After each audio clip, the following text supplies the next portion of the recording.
Yeah, yep. Hey, kia ora everyone. Look, just once again, thanks to the City Mission for having us here. Just really good to have this facility and to be supporting the work that they do. But you've heard the announcement, and really it's just time for you to ask any questions that you might have, so shoot. I guess first up, can we just get an update on Chris Atkins and how he's doing? Yeah, look, COVID can be different for different people. He's been pretty rough today from what I hear. So we probably won't be hearing from him today, but we're hopeful that he'll feel a bit better tomorrow and be able to hear from him then. And on the announcement today, what's new in it? No, this is a really proactive step. We're not just reacting to what's going on in the market in New Zealand. We're actively seeking new entrants. We have been talking to parties that want to enter the grocery industry, but there are barriers, and we want to make sure we can actively remove those barriers and give new entrants the assistance that they need. Right, so the new bit is that you're going to have some conversations, some yarns with some supermarkets? No, we've said that we could remove regulatory impediments, we could provide financial assistance, or we could actively look for locations where they could locate their new businesses. On those financial options, how much have you set aside for it? Well, we wouldn't be handing out money hand over fist. It would be on a loan basis, and that would be fiscally neutral. So you have no details? Yeah, you haven't set out any details on how you're going to do this. No, because this is an action plan. We want to have conversations. We're not going to dictate how people enter the market. We're not going to dictate what the barriers are to them. We want to have a real discussion about a commercial discussion about what they need to shake up the market for groceries in New Zealand and how we can help. Didn't you really want to go into those conversations with kind of a rough idea of what you can actually... Well, we know that location's a problem. We know that finance can be a problem, and we know there are some regulatory barriers. That's what we want to talk about. So if you know that those are the problems, why don't you have the solutions for them today? Because each entrant faces unique and different challenges. So we want to have a meaningful conversation with people who want to challenge, and we want to help one or more of those into the market. Why can't private investors back this? Why does the government need to get involved? Because what we have is a duopoly where the market's been sewn up by two major players. Now, we want to look at competition law more generally, but we need action right now. So that's why before we look at our competition law, we want to actively promote a new entrant, a large new entrant, a new entrant who's got the backing and the ability to really shake up the market. That taxpayer money, is that an investment or is it a loan or a grant, and should we expect money back from that? Well, it would be at worst fiscally neutral. So we're not going to be handing out cash, but we may be loaning money at lower interest rates so that someone could enter into the market. Duncan, do you think National and the Greens could work together? Look, I'd be surprised, but this is really about grocery reform. Does the prospect of it make you nervous? Pardon? How do you make land available? Well, the Crown does have, significant land holdings around New Zealand. That would be one way to make land available.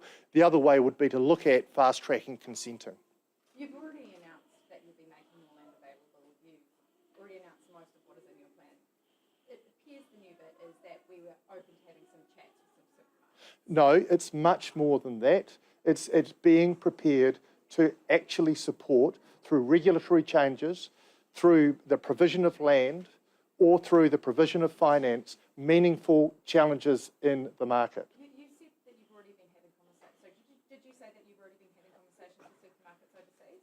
I've had conversations with parties that are interested in becoming significant challengers in the space. Having those conversations? I'm having some conversations with people who are interested in entering the space, yes. You see the point, though, that you're already having conversations, and what you're announcing is that you're going to have more conversations. No, I'm announcing a willingness of a Labour government, if re-elected, to take significant steps to provide tangible assistance to people who want to enter into the market or expand. All right, say you're re-elected. How many more competitors do you want to see in the market? Well, I want to see at least one meaningful one. Yeah. Would action have not been breaking up the duopoly? We looked at that, and I've been asked questions about that before. There were significant risks in that, including a real risk that prices would go up. You've also mentioned in the press release that you were disappointed in the Sanitarium decision.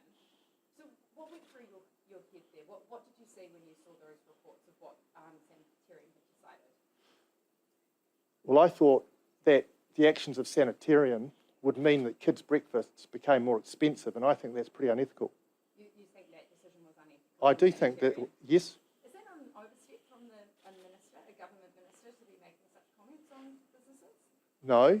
The question of whether it's legal or not is one that the Commerce Commission is looking at now, but I don't think that taking Weet-Bix off the shelves of the lowest price retailer is an action that a responsible producer should take. Sanitarium is also not taxed, so you're not taxing a company which you say is acting unethically. Is that ethical for you? Well, you'll know the comments that the Prime Minister's made on that. So you'll be looking to tax Sanitarium in your next term? Well, that's the comment that the Prime Minister made in one of the debates. That's a yes. Can you give us an update on the Commerce Commission's investigation? Well, I know that they've certainly contacted Sanitarium. I've spoken to the Commerce Commissioner. I know they've spoken to Sanitarium, essentially asked for a please explain. The best outcome would be for Sanitarium to, if there is a supply shortage, to distribute that across all of the retailers rather than just one. Is there anything you'd be looking at that could solve, stop this from happening in the future? Well, we've said that the Commerce Act needs a good look at, and the fact that this behaviour has occurred, which may or may not fall outside of the law, but tightening it up so that you can't cut off one retailer at the expense of, to the benefit of others is something I'd be interested in considering. Are you sad to not have him with you today making this announcement? Oh, yeah, it would be a much better announcement if he was here, obviously.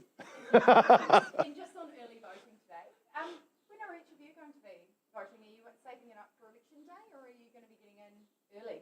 I'll early vote, but not today. And do you think that it's early voting is actually undemocratic, given that minds can be changed within 2 weeks? No, I think access to polling booths in the most convenient way for everyone is a critical part of our democracy. Do you think you can change the minds in 2 weeks? We're working day and night to win as many votes as we can. You said regulation had been an issue for new entrants. What regulations? What's stopping it? Well, for example, we were talking to Supi, the online provider, about unit pricing, and they were facing some challenges around getting their internet platform up to speed. So we made sure that they, for example, on internet providers had a little more lead time to get unit pricing effectively on their online platform. That's just one example of the kind of regulations that we could look at. Is there too much government red tape, stopping supermarkets from setting up? No, I don't think that's the case, but certainly we're happy to talk about how we can, facilitate more effective entry. Didn't you say that one of the things you would be looking at is how you can tweak regulation? Yes, and of course there are normal regulatory barriers to embarking on any business, including building new supermarkets. If that's a barrier, we want to talk about how we can make it easier. So there is too much red tape. No.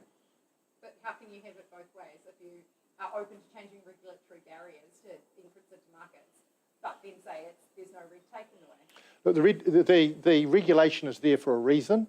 Obviously, we want a proper, for example, consenting process, but when we can speed things up, we will. Who are you wooing if you want your one big overseas retailer to come in? Who is it you're wooing?